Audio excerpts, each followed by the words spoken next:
finite mentality, infinitesimal reality. Deeper than the mind can conceive, yet simultaneously having the ability to do so. Inside the world of new thought and transcendentalism. In the Know with Phil Hayes starts right now.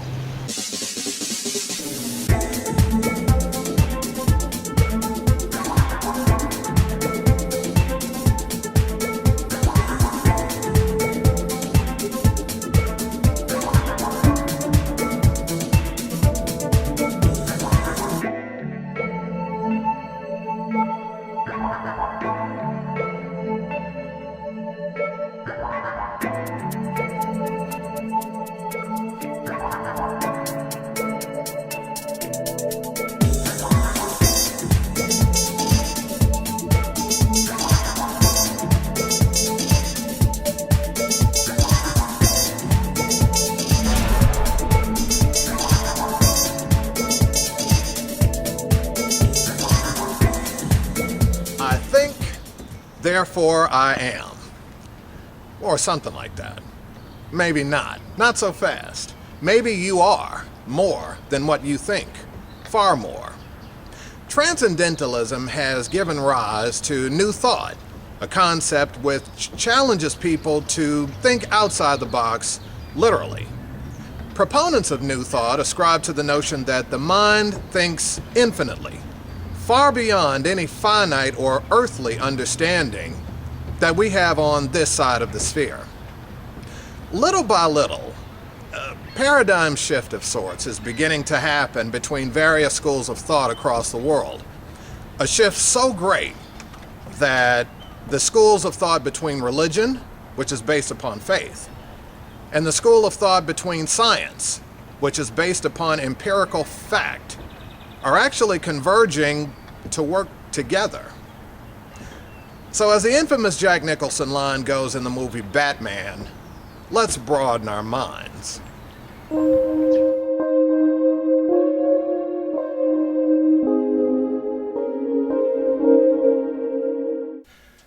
And we're here with Rev Iris Sauber. She is the founder of the Center of Conscious Living in Eldersburg, Maryland. Hi, Iris. How are you? Good to see you, Phil. Thanks for having me. Thank you for being a guest on our show. My pleasure. Tell us how you came about founding and creating the Center for Conscious Living. Well, I guess it goes back, Phil, quite some time now, maybe 18 years ago. I was looking for community and a teaching that I felt was right for me. And I had friends that were in this teaching that we call religious science, and I, like many others, thought it had something to do with Scientology. So for years I stayed away from it. And then I found myself about 18 years ago in a place where I thought I really needed a community and a teaching that resonated with me. Why not check it out? So I went to a center at the time that was meeting in Timonium, Maryland, and the minute I walked in the door and heard that speaker, I just knew that I was where I should be. I felt like I had come home. And I started going to services on Sunday, and I started taking classes. And one thing led to another, and I had enough credits to move into ministerial training. It was never my intention. I never thought I'd be a minister. I was raised an Orthodox Jew. And so I remember going to my mother, who was still alive at the time, and saying, you know, Mom, I want to talk to you about something, and I'd like your blessing that I want to go into this ministerial program. And my mother said, well, I know that center and that teaching have meant a lot to you, and if that's what's going to make you happy, I want you to be happy. And my mom died about a month before ministerial training began, and it was like the last gift she gave me was her blessing. And so I finished my ministerial training, which at the completion of the coursework needed to get in was then an additional 3 years. And when I was finished, I'm a leader. I'm not a follower. And I felt that my 10 years at the center I had been attending was over. and it was time for me to start something on my own. And I didn't want to step on the toes of the people there. They had been my family, my spiritual family, for 10 years. That minister was my teacher. I loved him. And I didn't want there to be any conflict of interest. And so I thought, well, where can I serve where it's far enough away from them, but still close enough for me to serve?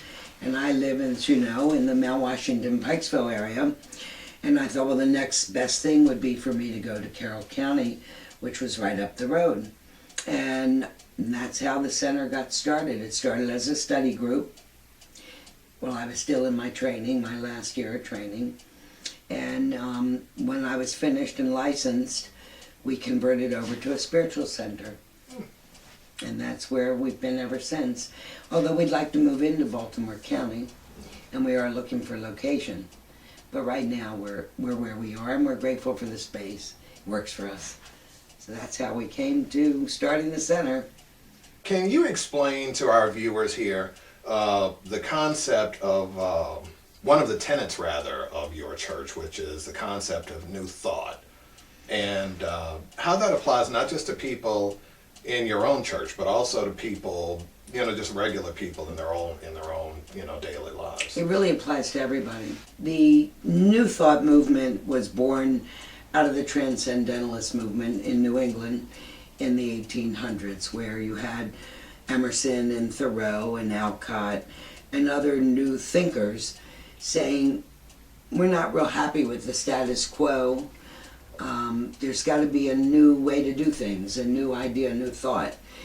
And they didn't like the fear and control and the guilt of the traditional institutions of the time, and they felt that there could be something more loving, more supportive, more connected to people.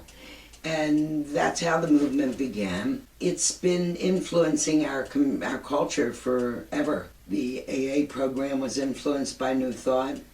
All the spiritual authors from today, Deepak Chopra, Louise Hay, Eckhart Tolle, Wayne Dyer, they're all teaching what we teach, which is that our thoughts have creative power, and that it's our thoughts and our feelings and the vibrations we send out into the universe that attract and bring into our lives the experiences we'll have.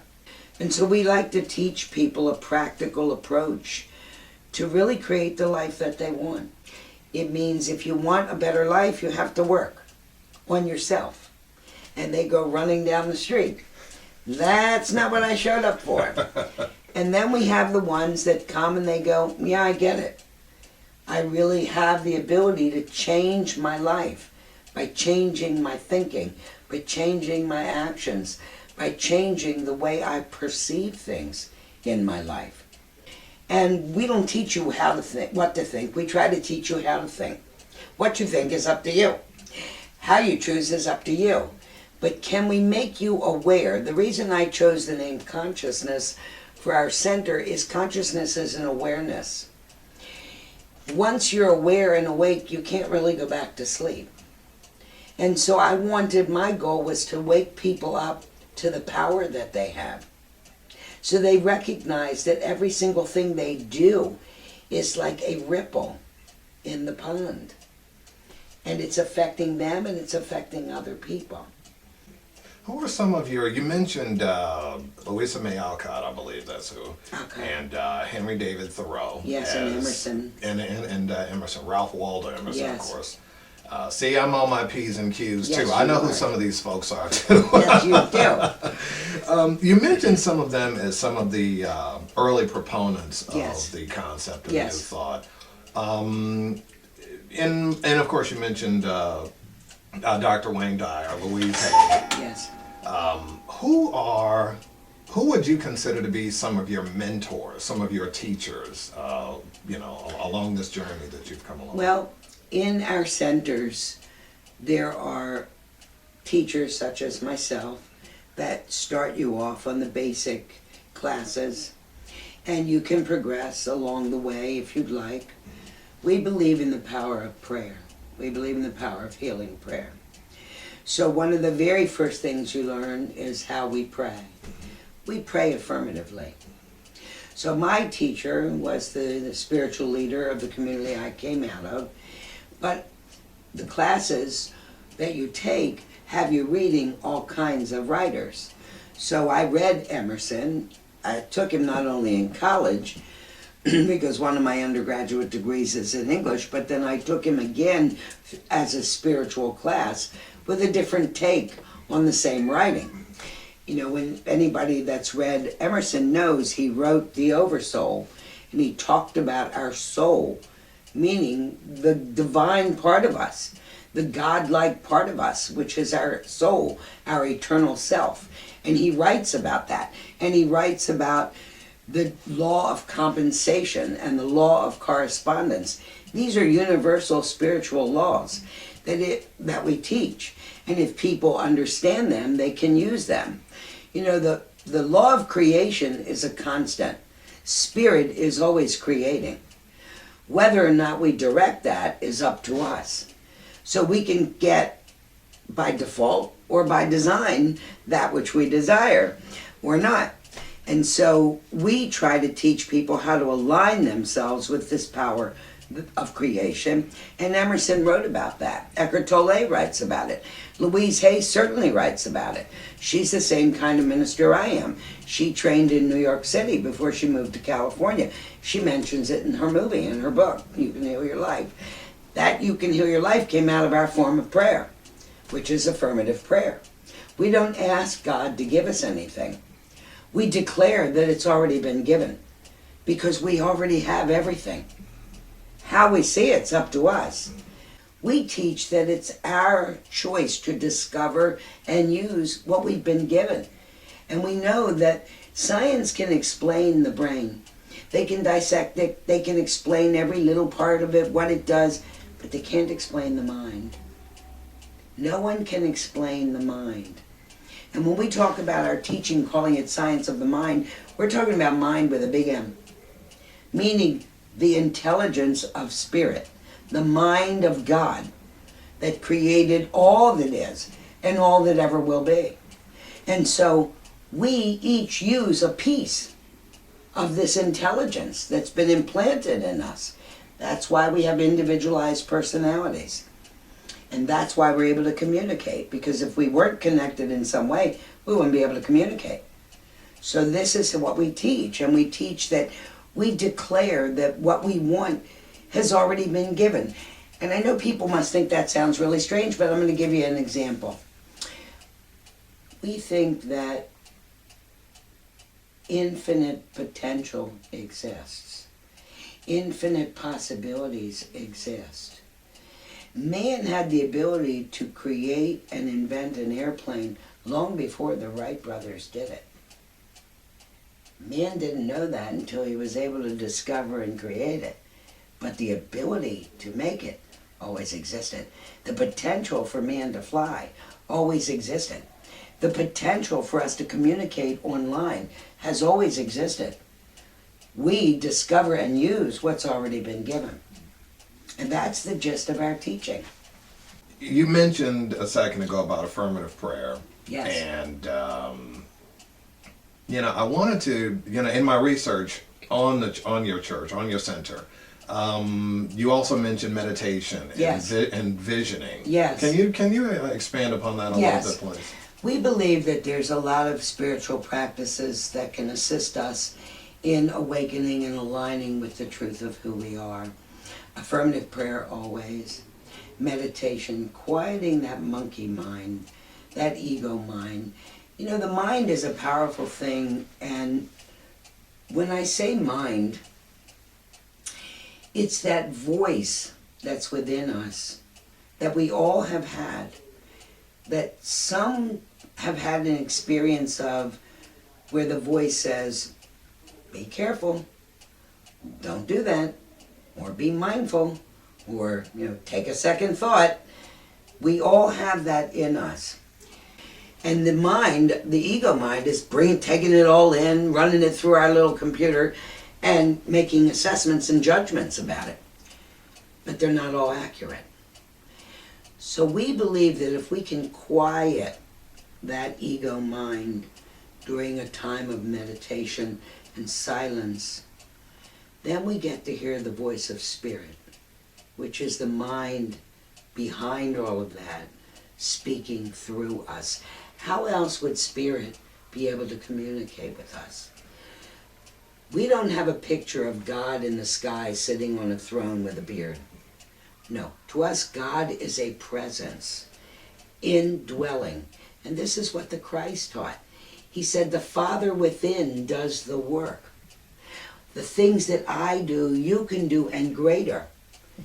We teach the Christ consciousness. We just don't teach it with all the attachments to, if you don't do this, this is going to happen. We believe God is love, nothing else, only love. That we were born out of love, to be loved, and to love, period. And so the meditation is a way of us quieting that ego mind long enough that the wisdom that's already within us can bubble up. I might say in a meditation going in, Spirit, reveal to me what's the next right step for my life. And then I get quiet and I listen. What comes up? This is what I have to act on. Because if something's bubbling up within me, this is the voice of the intelligence of spirit. Now, see, I've noticed that you've mentioned spirit, and I know that you say that God is spirit. Yes. Another person that I hear a lot that has mentioned God as spirit is one of the proponents of the law of attraction, and that is Esther Hicks. Yes. She uses the term spirit all the time. Right. We teach the law of attraction. Now, yeah, off camera we talked about that, and we talked about the movie The Secret. Yes. And a lot of people have come to me on the law of attraction show that I've done, either through email or whatnot, and they've asked, yeah, I've seen the movie, I've tried to do all of this visioning and vision boards and all these other things. How accurate is The Secret, the movie, to the way as compared to how you all teach? I'm really glad you're asking this question, because I'm going to share the real secret that wasn't revealed in the movie The Secret. So listen up. The Secret was very accurate, the film, in a lot of ways. I think it made it sound a little too simplistic. We all know, and psychiatrists know, and psychology knows, that there's more than one mind in man. We have our conscious thinking, choosing mind, and we have our subconscious mind. Our subconscious mind is subject to everything we put into it. It can't say, I refuse those ideas. We call it subjective mind because it's subject to what you put in it. Okay, so objective mind is your conscious thinking, choosing mind. And let's say I choose to be prosperous. And I do all these things. I do affirmative prayer, I make my little vision board, I do my meditation. But deep within me, I grew up in a household where my father said, you'll never amount to anything, you're no good, you're just like your so-and-so, and I've given up on you. So in my childhood, I've grown up with this belief that I'm not worthy, that I'm not good enough, that I can't ever amount to anything, because this is what my father taught me about myself. So deep within my soul is a belief that I'm not good enough and I'm not worthy. My conscious mind is saying, I want prosperity. I want the best job. I want lots of cash. I want a great car. I want a beautiful home. But my inner voice is going, you'll never get that. You're not worthy. You don't deserve that. Guess what, Phil? We won't create it. Because the secret is it all has to be congruent. It all has to be aligned. And if we want the experience we say we want, we have to weed out and flood out and get rid of these old false beliefs. They're like stones on our back. We carry them around our whole lives till we choose to find a way to get rid of them, to just say, I'm done. I don't accept this as my truth anymore. This is a false belief I'm harboring, and I'm getting rid of this. And little by little we teach people how to feed the right information into their subconscious mind through their choices, their words, their thinking, so that they can finally, once and for all, eradicate these false beliefs and really align with the truth of who they are, a child of spirit, loved, supported, blessed in every way. And that's the truth. We think there's only spirit. There's only one creator out of which everything's been created. And that includes us. Therefore, we, at our essence, are perfect in every way. We cannot make mistakes because mistakes are expected. We have the right to make choice. The biggest gift we were given by our Creator. With choice comes making a choice that could be a mistake. There's no reason for us to ask for forgiveness. Forgiveness is part of what's been given. You teach positive prayer classes. We do. Called Spiritual Mind Treatment. Yes. One of the viewers wants to know if they were interested in participating and learning more about your spiritual mind treatment classes. What exactly would those classes entail? Well, our classes we have classes that are accredited that can lead to a master's degree, an accredited master's degree in consciousness studies. We also have workshops and classes that are not accredited. We will forever be teaching prayer because our form of prayer is very different than most people. So I'm going to show you how we teach it to the kids. We put our hands up, and here's the way we do it. Are you ready to receive? The first R is recognition, that there's only one power, and that power is spirit. U is unification. I am one with spirit, because I was created out of it. God is the ocean, I am the wave. R is realization. This is declaring what it is that we desire. So let's say we want better health. We might say, spirit is perfect health and well-being, and I am perfect health and well-being. At a spiritual level, that is the truth.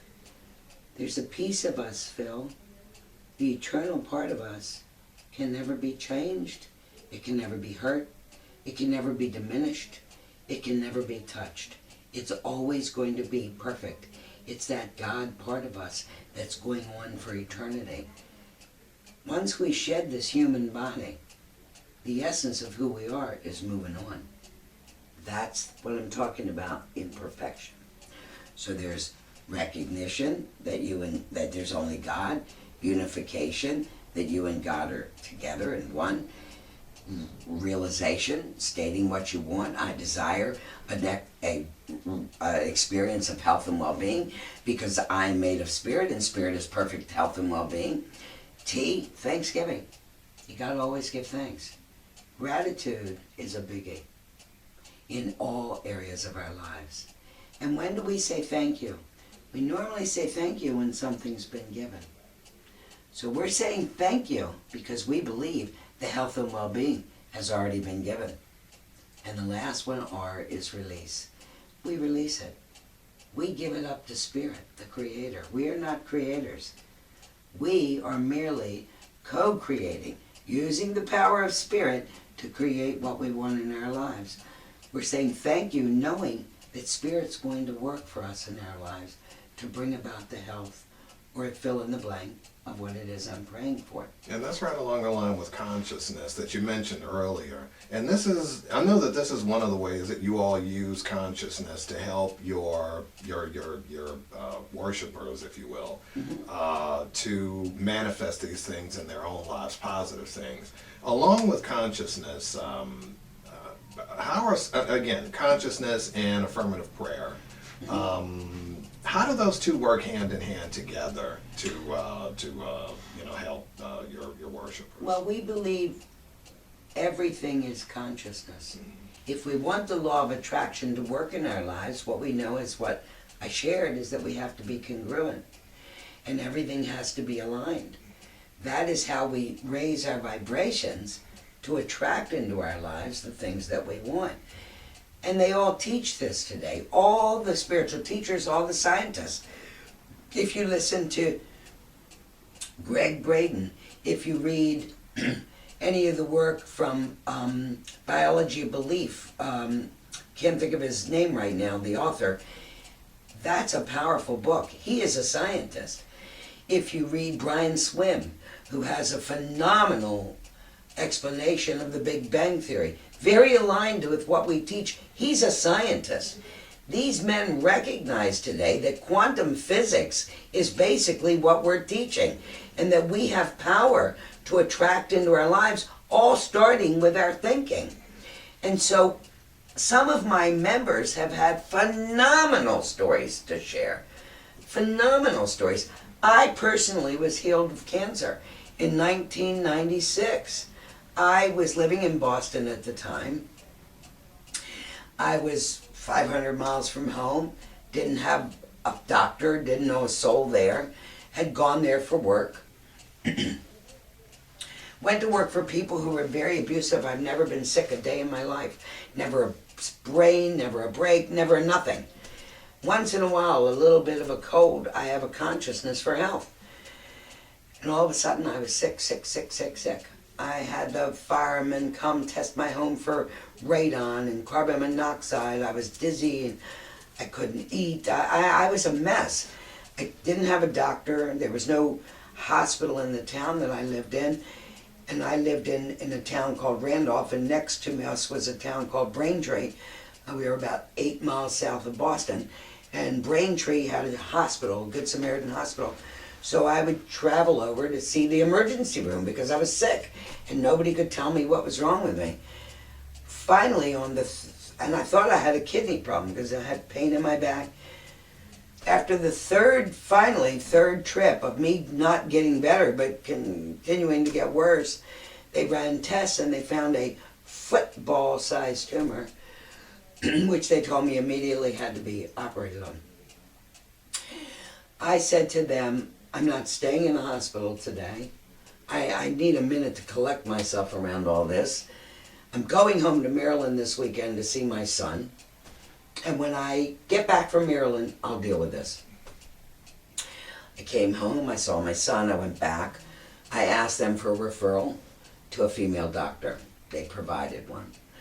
When I got back, I saw the doctor. The first thing I said to her, now, here's spirit working in your life.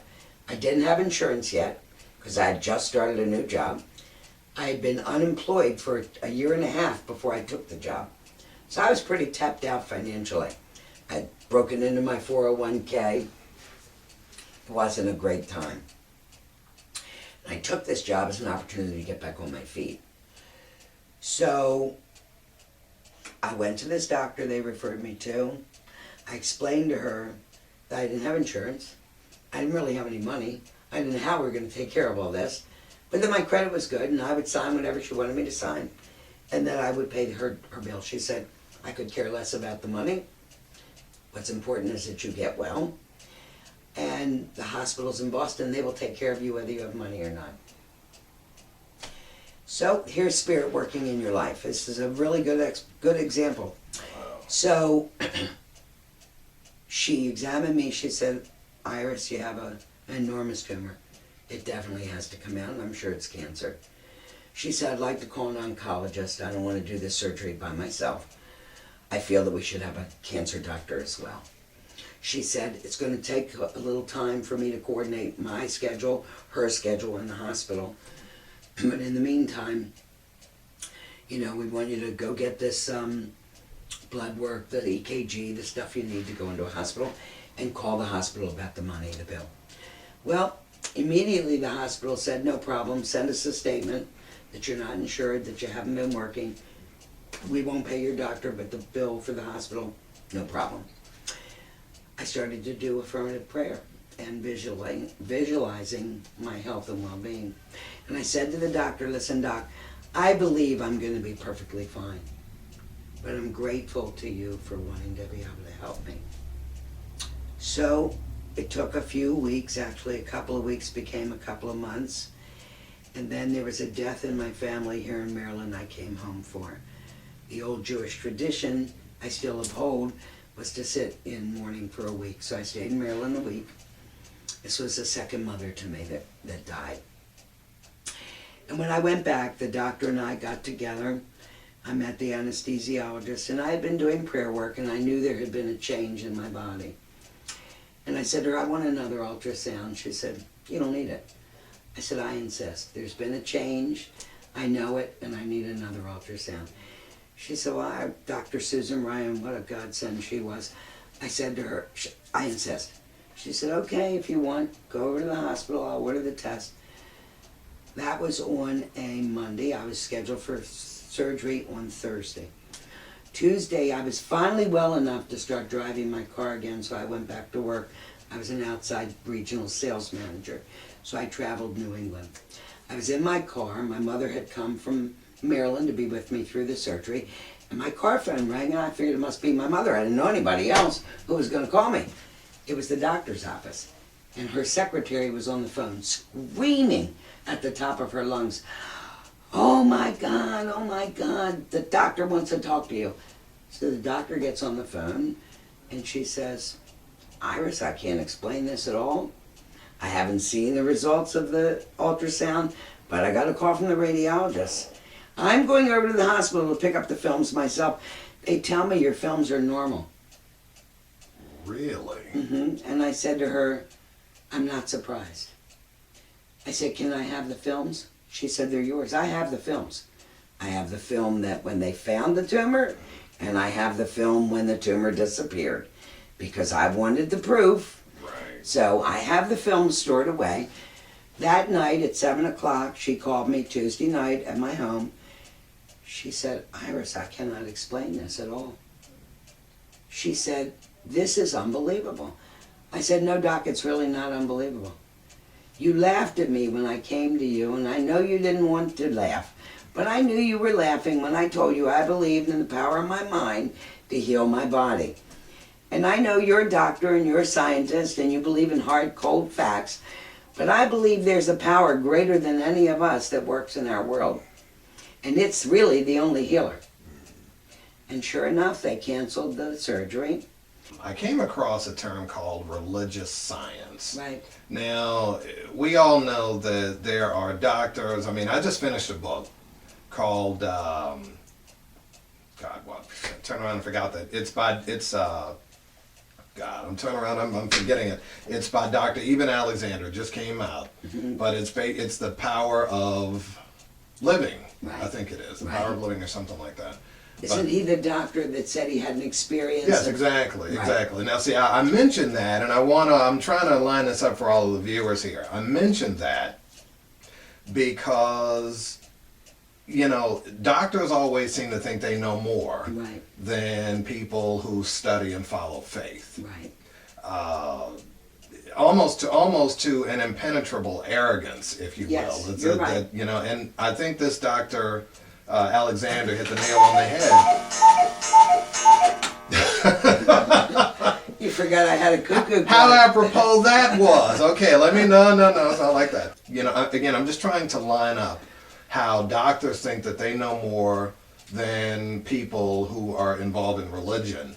As such, with that kind of arrogance, quote unquote, that they have, is there any way that religion and science can coexist? And, what exactly are some of your ideas on that? Well, the term religious science was coined because we believe that our prayer treatments are provable.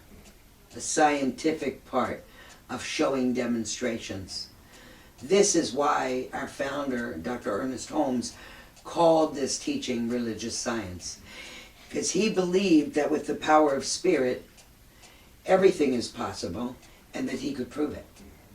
And we have proof.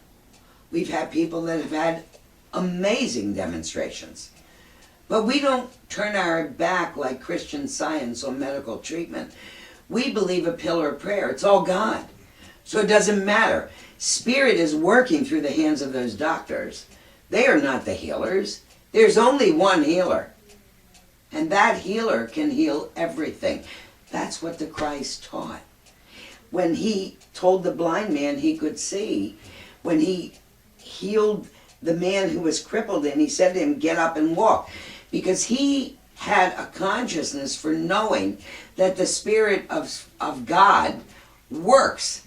And so we don't profess to say that we can create miracles.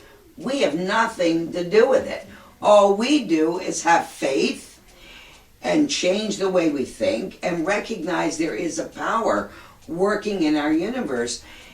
And yes, we believe that our teaching is an intersection of religion, philosophy, and science, where the three come together.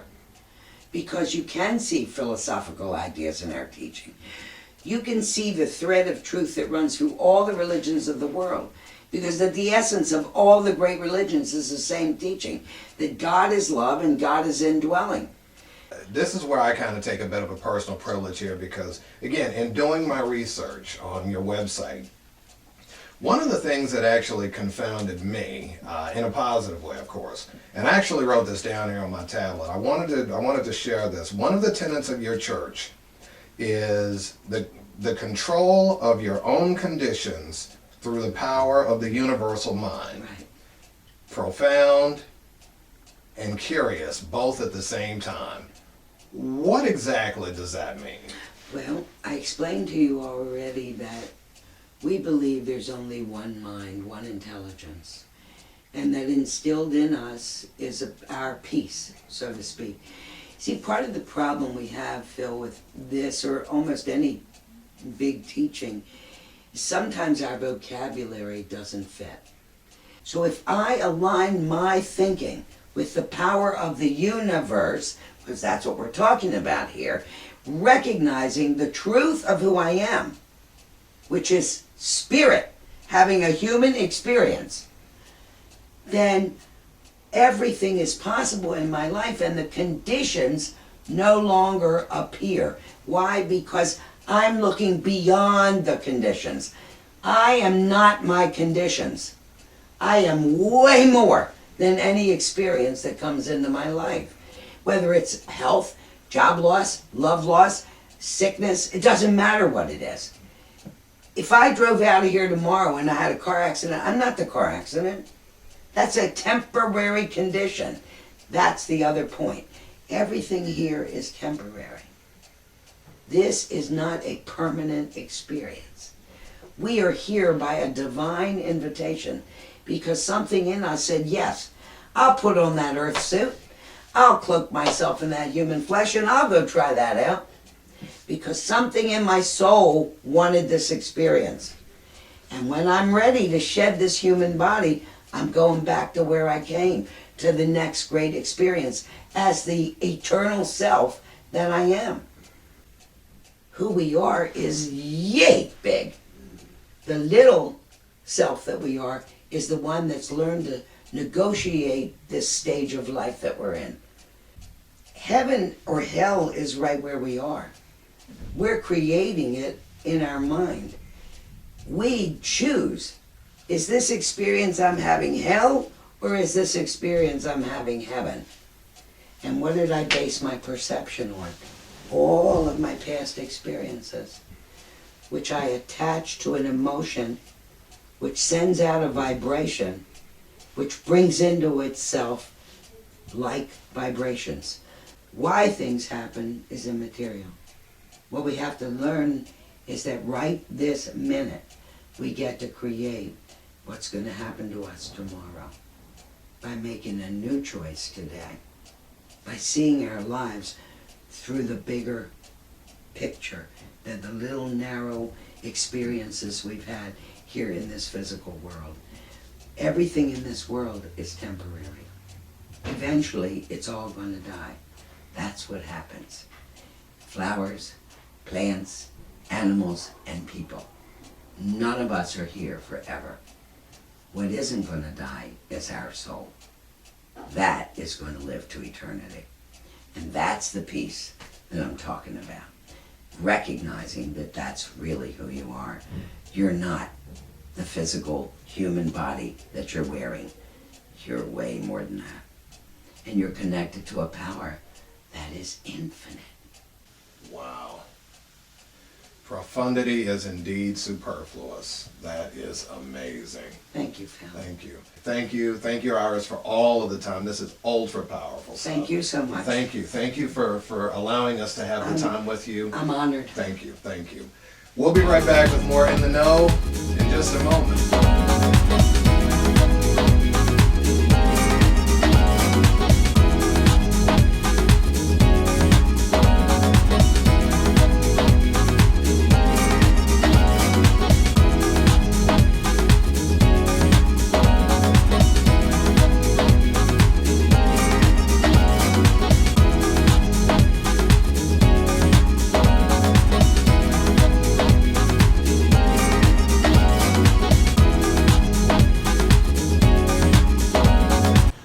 We are the sum total of our past experiences. Our self-limiting beliefs prove that.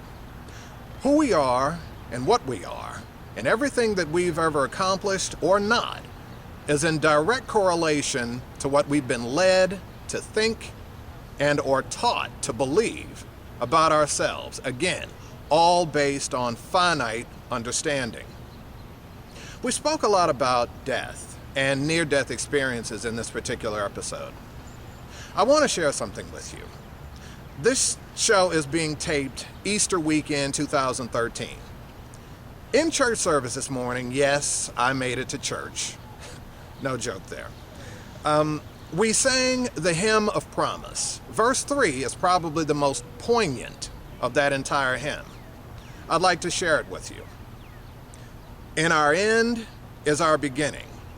In our time, infinity. In our doubt, there is believing. In our life, eternity. In our death, a resurrection. At the last, a victory. Unrevealed until its season, something God alone can see. Rev Sauber was right. Once we pass, we no longer cease to exist. Our physical might, but our soul and our spirit drifts on to eternity. The connection between us and the infinite intelligence is only a small layer thick. I must admit that sometimes I've questioned why God would give us this finite level of understanding. For example, when someone passes, we mourn, we cry. Some people take things to the extreme as far as how they process grief. On a finite level of understanding, we do that because there's only so much that we understand. We don't understand that that person has gone on to a better eternity and they're waiting for us. All we understand is that we missed them, and we wonder what life is going to be without them. Again, I've questioned why God has given us this level of finite understanding and challenges us to learn more. Many of us can't step outside the box to take that step. Most people are not that courageous. But I guess it boils down to the old adage. Why? He asks. That's for him to know and for us to find out. I'm Phil Hayes, and you're in the know. We'll see you next time.